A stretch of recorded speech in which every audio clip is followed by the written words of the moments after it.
Hey there, let's talk about 8 effective team management strategies for entrepreneurs looking to supersize and grow your business. Sharon Horne-Ellstrom here. And based on literally 5 decades of business ownership, corporate America, jobs in quality and upper management leadership in both privately held as well as some of the most famous publicly traded companies in the world, I've gleaned a whole lot about working with teams, managing teams, what works and what doesn't work.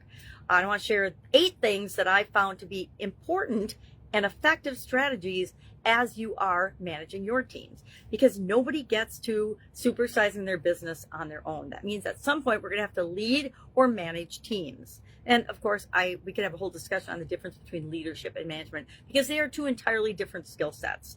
Some people have both. Very rarely do people have both. Some people are awesome managers, but not necessarily great leaders, etc. But that's a topic for another day. So what are these 8 strategies? Number 1, the culture that we create in our organization is absolutely positively critical. We want to create a collaborative culture where people know that their ideas matter and that their input matters and that what they have to do or say is valued and important. If we treat other people with respect, they treat us with respect. We want to have that as part of our culture.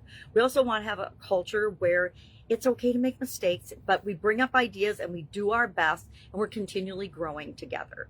Secondly, we want to establish clear goals, roles, and responsibilities within our teams so everybody knows what's expected of them, what they can expect from other people. I guess it's more about expectation sharing, but the more clearly we identify people's roles and responsibilities, it's easier to know who's going to do what and hold people accountable and know who's responsible when we have a question or a concern or a problem on our teams. Third strategy is to leverage technology for effective work teams, right? We need communication technology where we can communicate with one another on the team. We need technology that will allow us to have project management where everybody can collaborate, etc., for our teams. And there's so many available. A lot of business owners and entrepreneurs that I work with think that they have to go out and create their own app or their own system, where there's literally thousands of apps and thousands of computer systems that help us to collaborate and work among teams. I mean, we can share Google Docs and Excel spreadsheets and things nowadays, but we also can use things like Trello boards and Asana, and I think Monday is a good one for small businesses and entrepreneurs, depending on what your needs are. There are programs and software out there, as well as apps and technology that can help us to do whatever it is that we want, but especially to communicate effectively among our team members, and so that we can speed up the process of getting things done and knowing who's doing what. Fourth, we want to nurture professional development. Best investment you will ever make, and I don't know if everybody knows this, is number 1 in yourself, and number 2 in the people that you have in your organization or you're collaborating and working with. One of the most important things we can do is to develop ourselves and develop the people that are working with us on our teams. Why? It increases skills, it increases efficiency and effectiveness, it increases people's sense of confidence and self-worth and understanding and their ability to work with other people. Professional development, meaning training and education and learning and skills enhancement, are one of the best investments we can make in our organization. Fifth strategy is to embrace flexibility and flexible work situations and work arrangements. I think COVID taught us that the more flexible we are in terms of working with people and working around their schedules and what works for them. When it's really interesting. I'm hanging out with my granddaughters a lot these days, and little children all learn differently, right? As amazing as I have 3 granddaughters, and as amazing as they all are, they're all very, very different, and they learn differently. Well, why would we think that adults would be any different than that? When I work best, I'm a total morning person. So I'm on in the morning, and then by the afternoon, I have got to do things that are not as urgent or important for me, because I know that's what my schedule's like. I work differently than other people. There's a lot of people that are not morning people, that they're night people. So we want to allow people to perform when it's best for them. That's one of the advantages of having global teams, is when we're sleeping, other people can be working.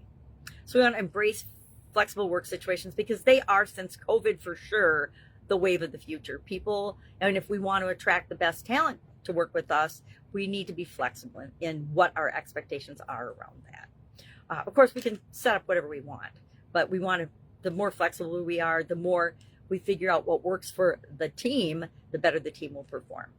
Number 6, I think, 1, 2, 3, 4, 5, 6, encourage team building activities and team bonding activities, right? You can structure some of those as the leader of the organization, but you don't have to participate in all of them. My friend Damon Burton is a perfect example of this. He's got a global team for SEO National, and he said, I believe that he's only gone to one of these events, but he encourages his team to continue to have bonding events where they get together, they meet, and they support one another, and they learn from one another. And you can do that through a lot of different ways. You can schedule them, or you can just let the team spontaneously create them on their own. But we want to encourage those, because the better our people work together, the better they work together when it comes, or the better they get along, the better they work together. Number 7, we want to prioritize feedback and recognition and celebration. We want to make sure that we're able to talk and communicate with one another. Hey, you did a really great job on this. Awesome, keep it up. Or somebody else, hey, in private, always give negative feedback in private. I find it fascinating how many managers, because they're definitely a lot leaders if they do this, downgrade people or talk them down or chastise them in front of other people for a mistake they've made. If you do that, guess what? People will not take risks and they will not make mistakes anymore, because it's embarrassing. Nobody wants to be embarrassed. And finally, strategy 8 is to instill a sense of purpose in the team. The team has to know why they exist, what they're working for, what their end goal is, and all have a connection to how their piece of that contributes to the whole. We all have to understand, hey, I'm doing this because of that. I'm in charge of this part of the project so that the rest of the project can actually exist and happen.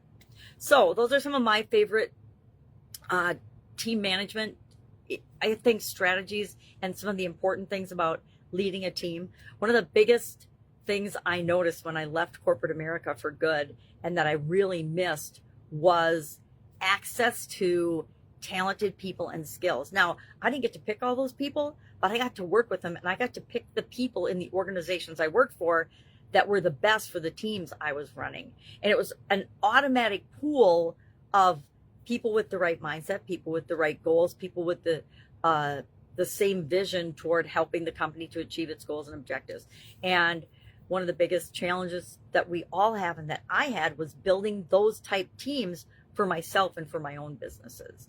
But that's really rewarding too. And some of it's trial and error, but over time you put systems and processes and procedures in place to make sure that you hire the right people, and you treat them the way you want them to treat the rest of your organization and treat your business.